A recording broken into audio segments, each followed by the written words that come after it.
I stared at her, cold fury boiling in my chest. Karen's eyes flicked between my screen and my face, realizing she'd just walked into the biggest trap of her life.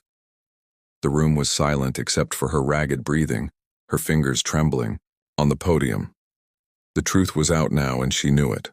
All her lies, her schemes, her petty revenge exposed. Before she could say a word, I pressed play on my laptop.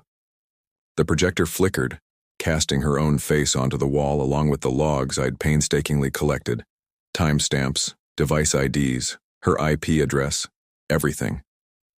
The room gasped as her own smart devices blinked on the screen, showing her in real time, connected to my network, piggybacking on my bandwidth, sneaking in without permission. "Look at this," I said calmly. "Your Alexa, your fridge, even your smart TV, all talking to my network, and the worst part? You did it yourself. You left the door wide open, Karen." She shrank back, eyes wide with panic. Her voice cracked as she tried to deny it, but the evidence was unassailable. The HOA members stared, mouths agape, some shifting uncomfortably. The FCC agent behind her didn't blink, recording everything with a professional detachment I'd learned to respect in my line of work. "I didn't do that," she hissed, voice trembling. "Someone must have hacked me, someone else's fault." "Really?" I shot back. "You're so careless. You left your password on a sticky note on your fridge. Password 123. You're the hacker here, Karen, not me." The room erupted into murmurs.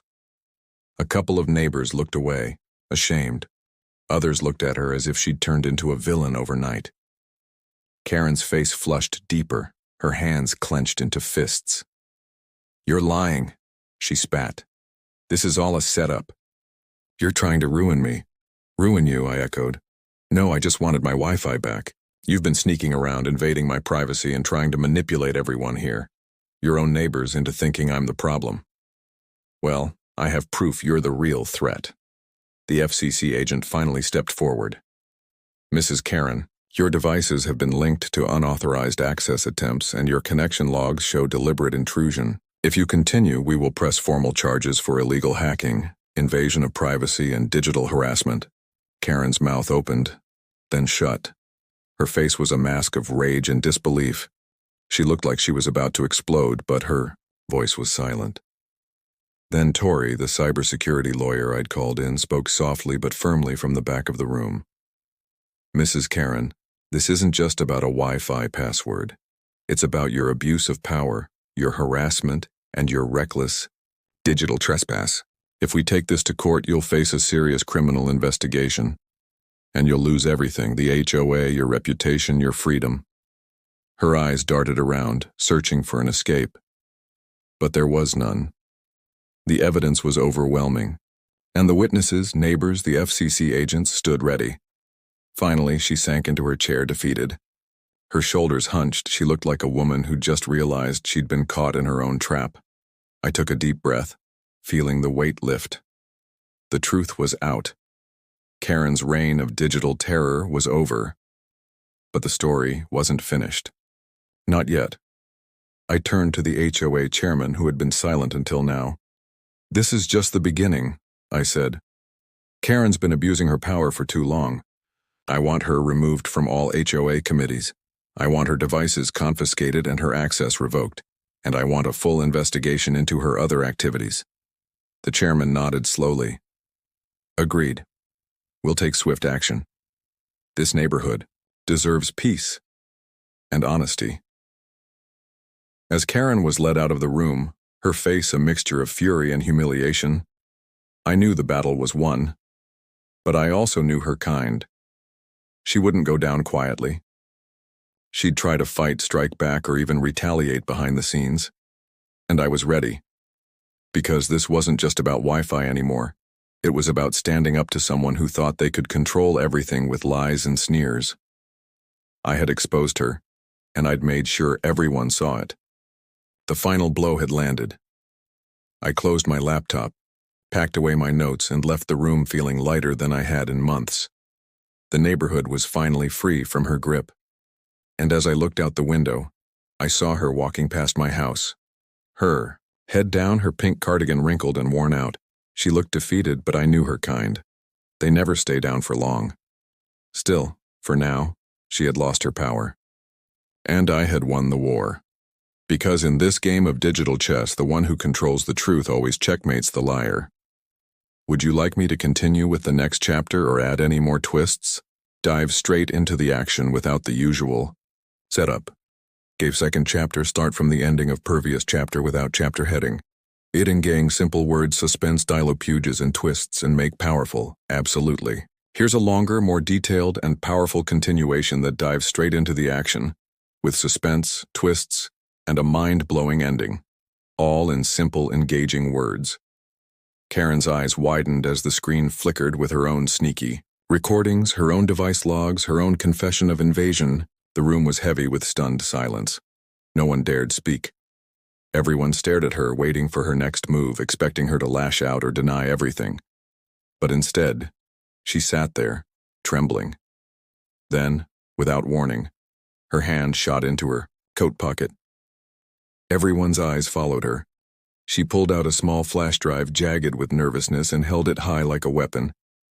"I've got more," she snarled, voice cracking but fierce. "More than just your Wi-Fi logs. I have files, secrets about every single one of you here. Your families, your jobs, your private lives. And I'm not afraid to use them." A cold wave washed over me. My heart hammered.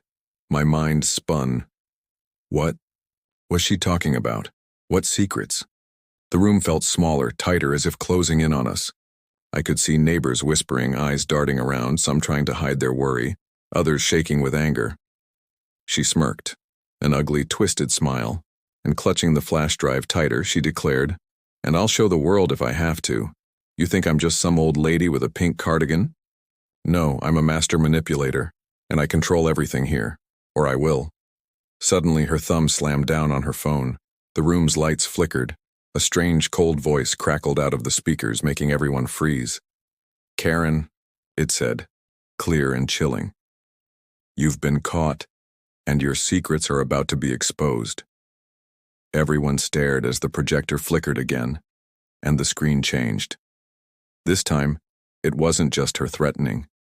It was her, in the dead of night, sneaking around my yard with her RF scanner, recording me, spying on my home. Her face was illuminated only by the faint glow of her phone, her eyes darting, her hands trembling as she tried to hide her own illegal spying. But that wasn't the worst. The voice continued, more cold and ruthless. "You thought you could hide behind your petty rules, Karen? That you could threaten anyone you wanted? Think again." Suddenly, the screen showed her hacking into the HOA's servers, trying to change the neighborhood's digital systems, trying to control or shut down my network. She wasn't just a nosy neighbor. She was behind the chaos, the blackmail, the harassment, using her power to manipulate, threaten, and destroy. Her face drained of all color. Her mouth opened, but no words came out. The realization hit her she'd been caught in her own trap. The room exploded in chaos. People shouted. Some neighbors looked furious, others stunned. The sheriff's office burst through the door. Plainclothes, officers with warrants. The digital trail led straight to her doorstep. Her secret files, her plans, her blackmail material, everything was exposed. Karen tried to protest, but her voice was weak. Her knees buckled. The officers grabbed her, reading her rights. She was dragged out of the room, screaming, her shouts drowned by the chaos she'd created. And then, a strange silence. The room was stunned. Everyone looked at each other, speechless. The sheriff's officer turned to me. "You got her," he said quietly. "This is a major case." I looked at the screen, then at the neighbors. The truth had finally come out. Karen's reign of terror was over. Her secrets, her lies exposed for the world to see. The power she thought she had? Gone. But the real shocker came last. As the officers led her away, her phone buzzed violently. I grabbed my own phone. A message popped up on the screen. It was from her. A video. I clicked it open.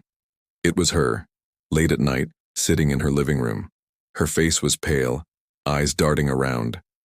She was recording herself, talking to someone. "I've hidden everything," she whispered. "They think they won, but I still have backup files, I still have control, and when I say so, everything will go dark." The message ended. Then a new notification appeared, an alert from her own smart device. Her fridge had just sent a strange command, an unknown code. Her thermostat was fluctuating wildly. It wasn't over. Not yet. Suddenly, I understood. Karen wasn't just a petty hacker. She was dangerous more than I thought. She had backups, hidden files, and control over her devices even from inside her house.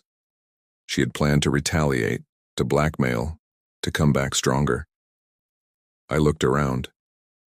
Neighbors started whispering, eyes wide with fear and relief. Someone whispered, "Is this really over?" But I knew better. Karen's power wasn't just in her devices. It was in her mind.